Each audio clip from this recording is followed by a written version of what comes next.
18 दिसंबर आगे हो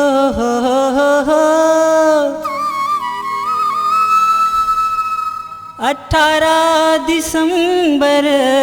आगे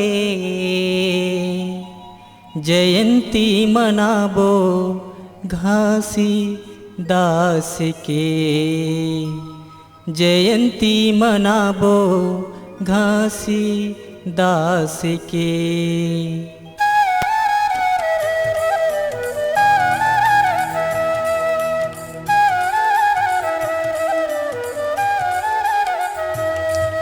18 दिसंबर आगे 18 दिसंबर आगे गाँव गाँव में जगी रचागे गुरु बाबा के जयंती हा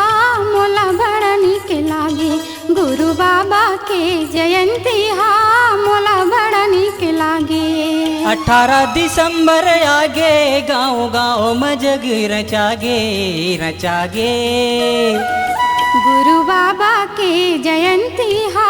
मोला बड़ा नीक लागे गुरु बाबा के जयंती हा मोला बड़ा नीक लागे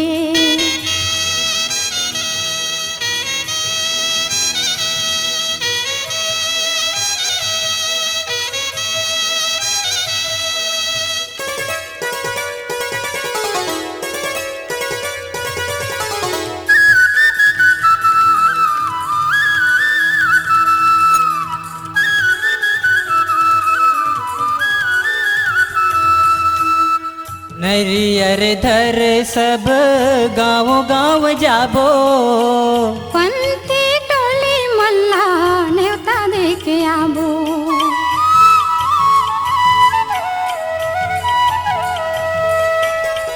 बाबा के खम्भा में सादा धोतीला ओढ़ाबो जुग जुगी बिजली आओ तोरण सजाबो मोर गाँव के धन है भागे मोला सरग जैसन लागे मोर गाँव के धन है भागे मोला सरग जैसन लागे गली खोर में गंगा बोहागे घासी बाबा के जयंती हा मोला बड़ा नीक लागे गुरु बाबा के जयंती हा मोला बड़ा नीक लागे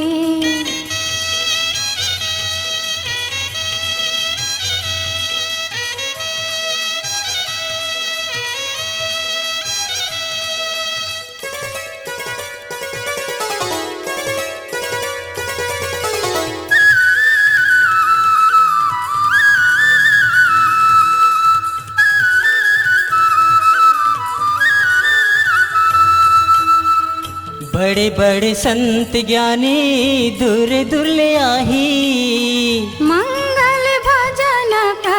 वचन सुनाही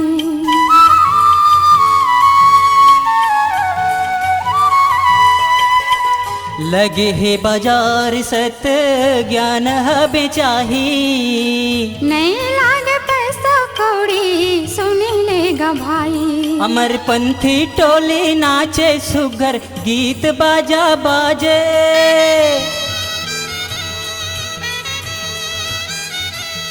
अमर पंथी टोली नाचे सुगर गीत बाजा बाजे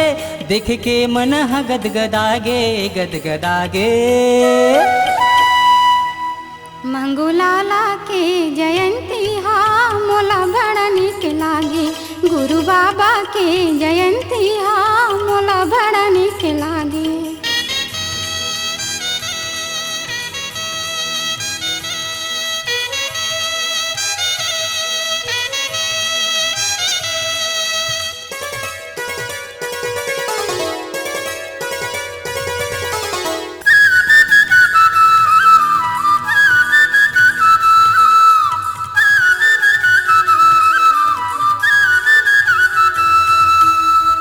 नर नारी आवे सुंदर आरती सजा के मन के मनौती मांगे ध्वजा चढ़ा के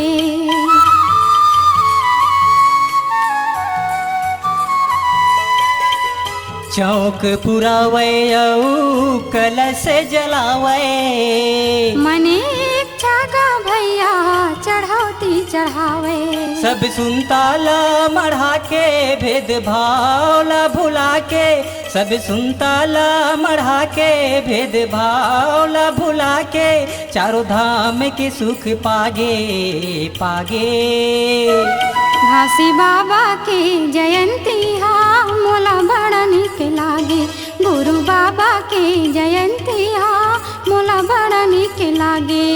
18 दिसंबर आगे 18 दिसंबर आगे गाँव गाँव में जग रचागे